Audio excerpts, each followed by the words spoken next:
Hello, you absolute legends. You would be hard-pressed to find a gamer today that hasn't played Doom in one form or another. It is one of the most prolific games ever made, and while the official sales numbers for the franchise sit at around 10 million copies, we all know that the amount of people that have played at least one of the games is much, much higher. It has been estimated that the shareware version of the original Doom has been installed at least 10 million times alone. Given the sheer amount of people that have wielded iconic weapons like the Super Shotgun and BFG 9000, you'd think it would be pretty hard to narrow down a single player that would be worthy of the title of greatest Doom player ever. But in this case, it's actually pretty easy. When it comes to overall accomplishments in the Doom series, only one man can really be considered. I'm talking, of course, about Zero Master. If you are familiar with Doom, you've probably heard the name before. In fact, I've even mentioned him myself a few times on this channel. His list of records and accomplishments is ridiculously long, and when it comes to pulling off extreme feats for the first time, he is in a league of his own. While an exhaustive list would take up far too much time to go through, in this video we will highlight a selection of some of Zero Master's most epic achievements. It is pretty extraordinary what he's managed to do with these games, and I think you'll definitely be impressed. Before we go on, this video is sponsored by Ridge Wallets. Now, I am a minimalist and I've always hated traditional wallets. They are too big and bulky and I just don't need them. Personally, I prefer my wallets to be as small and sleek as possible, as I only ever take a couple of cards with me whenever I leave the house. Ridge wallets come in a variety of colors and materials and they just feel great. They are exceptionally well made and come with a lifetime warranty. Yes, that is a lifetime warranty. And a 45-day money-back guarantee if you don't love it. Get 10% off today with free worldwide shipping and returns by going to ridge.com/legend. That is ridge.com/legend and use code LEGEND. The link will be in the description. Before we begin, I just want to clarify what being the greatest entails for me. Being the greatest is not just a matter of being the most skilled player. If it were just down to pure skill, there are arguments to be made in favor of other players. In some of my earlier videos I talked about players like Force Shock Blast, Looper, and Depravity. Players that spent countless hours improving the records for individual levels. The types of grinds these players go through facilitate a level of movement precision that is unmatched. There is much more to Doom than perfecting single levels though. There are runs of the entire game, and not just on Ultraviolence, but Nightmare as well.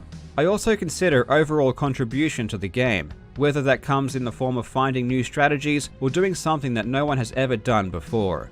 Finally, being good at a single game is one thing, being world-class at the entire franchise is something else entirely. When it comes to being top tier at both the original Doom games and the newer iterations, no one even comes close to Zero Master.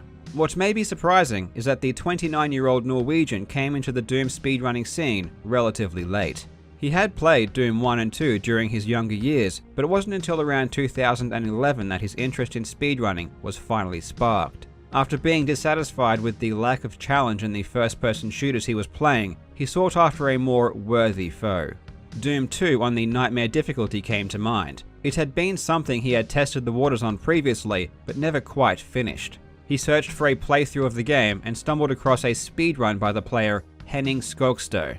This was a full game run of the Nightmare difficulty in a time of 29 minutes and 39 seconds.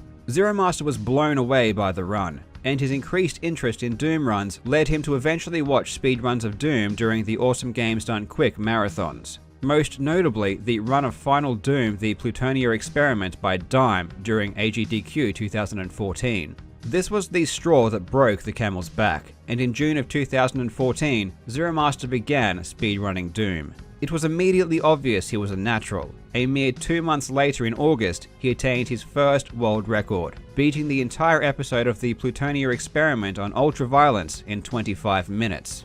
This beat the record held by Dime, the runner that had inspired Zero Master earlier in the year. From here, there was no going back, and the rest is history. Let's start with the original games. Zero Master excels in all modes of play, but the area in which he truly shines is runs of the Nightmare difficulty. Nightmare is stupidly difficult to play. Monsters attack more rapidly and move faster, projectiles move through the air much quicker, and worst of all, enemies respawn.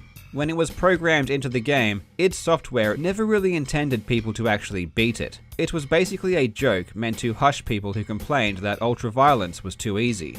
Astoundingly though, people are able to get through the entire game on this setting. And the insane part is that in order for a Nightmare speedrun to count, you aren't allowed to die a single time.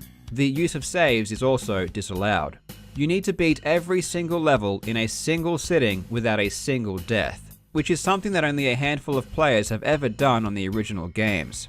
Zero Master began serious Doom speedrunning in 2014, and by this stage Doom 1 and 2 had already been beaten on Nightmare, something that was achieved a few years after the games were released. But the next installment, Final Doom, had yet to be conquered.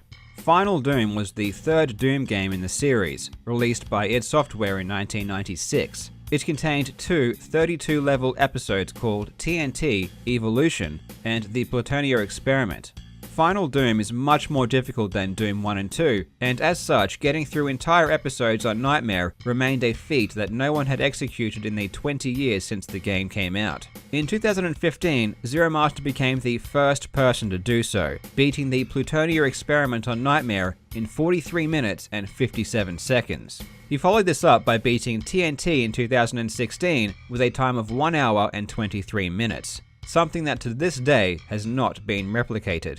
At this stage, Zero Master held every full-game Nightmare record in the original trilogy at the same time. That includes episodes 1, 2, 3, and 4 in the Ultimate Doom, and full-game runs of Doom 2, the Plutonia Experiment, and TNT. As of today, he still holds the full-game Nightmare records for episodes 1, 2, and 3 in the Ultimate Doom, Doom 2, and TNT. His Doom 2 Nightmare run sits at a crazy 21 minutes and 14 seconds, over 8 minutes quicker than the original run that sparked his interest in Doom speedrunning. On top of the more traditional speedrunning, Zero Master also has an uncanny ability to complete challenges that had remained untouchable for decades. One such challenge was completing level 2 in Doom 2 as a pacifist, that is, without directly damaging a single monster. By 2017, level 2 was the last level in Doom 2 that had yet to be beaten in this way, aside from, of course, the final level, which is for all intents and purposes impossible to do. I dedicated an entire video to this feat, which I will link in the description. In 2018, he was also the first pacifist to complete Episode 4, Map 6 from the Ultimate Doom, the final level remaining in the game to be beaten this way. Aside from actually completing insane challenges by hand, Zero Master is also prolific in creating tool-assisted speedruns. These are playthroughs that are programmed manually, frame by frame, allowing for perfect movement and optimal luck. The importance of tool-assisted runs can't be overstated, and their value is often overlooked. Creating these well-crafted runs requires a deep knowledge of the game, and they help to better understand some of the more intricate mechanics. One of his crazier examples is the final level in Doom 2 as a pacifist, a level thought to be impossible to be beaten without firing a weapon. He has also done tool-assisted runs of more traditional categories though, for example a full game run of Doom 2 on the Nightmare difficulty in 12 minutes and 44 seconds. Zero Master is so accomplished in Doom that he has even made news for things not even related to speedrunning. The most famous example was in 2018 when he was the first person to finish map 15 in Doom 2 with 100% secrets. It may seem strange that this first occurred 24 years after the game came out, but this was actually due to a flaw in the way one of the secrets was programmed. Its trigger is located directly under a teleporter, but you couldn't activate it because as soon as you entered the secret area, the teleporter platform lifted you above the floor. Zero Master overcame this bug with an ingenious use of a pain elemental. He lured the monster to the teleporter and placed himself on the edge of the platform. The pain elemental would then spawn a lost soul directly on top of Doom Guy, pushing him down below the teleportal platform, triggering the secret. Strategies like this require extremely high problem-solving skills. Zero Master exhibits the perfect blend of raw talent alongside amazing ingenuity and creativity. I've barely scratched the surface with what he has brought to the table when it comes to the original series, but now it is time to move on to the future. The thing that truly makes Zero Master shine is his masteries over the newer Doom titles as well. In 2016, Zero Master made gaming news for being the first person ever to beat Doom 2016 on the Ultra Nightmare difficulty. For those unfamiliar, this is the hardest difficulty setting where enemies are stronger, hit harder, and are more aggressive. A single death on Ultra Nightmare results in a game over. Despite being a continuation of the Doom franchise, the modern Doom games are very different from the originals.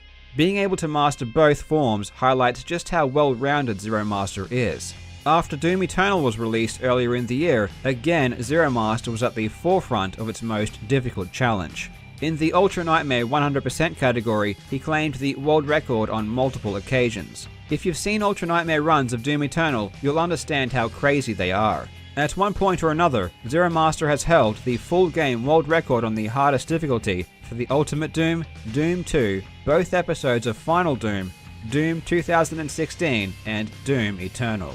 When it comes to overall accomplishments in the franchise, no one else even comes close. Beyond running the games on the hardest settings, Zero Master does also hold numerous records in the more standard categories. He holds the full game world record for the original Doom on Ultra Violence. He also holds numerous individual level world records on both Ultra Violence and Nightmare. The only game in the series Zero Master never really got into was Doom 3, but truthfully, when it comes to speedrunning, very few people did. Doom 3 never really took off as a popular game in the speedrunning scene. Maybe a few people in the comments could explain why that is. Judging by the speedruns though, the gameplay doesn't seem as fluid as the other games in the series. Perhaps that's why. Zero Master is the quintessential Doom player. He has conquered the hardest difficulties, performed insane speedruns, crafted ingenious strategies, constructed mind-blowing tool-assisted speedruns, and he has remained world-class in almost every game in the franchise. There is absolutely no doubt that he is the greatest Doom player of all time. Zero Master is always uploading crazy Doom speedruns on his YouTube channel. I will put a link in the description, and I highly suggest that you go and subscribe. Obviously, we haven't been able to take a deep dive into many of the accomplishments I've outlined, but we will definitely get around to at least some of them. I've already covered a couple of them in previous videos, but sometime in the near future I plan to have a look at full game Nightmare runs in the original trilogy. Personally, I've always been too scared to play on the Nightmare difficulty, so it'll be fun to sit back and see how the pros manage their way through such a challenge. Now, I want to give my Patreon a quick plug. There are a couple of goals that are very close to being reached that will unlock some extra monthly content. Go check them out, and if you're interested in what I have to offer, please consider supporting me. Thank you so much for watching, you legends. I hope you are having a fantastic day, and I will see you in the next video.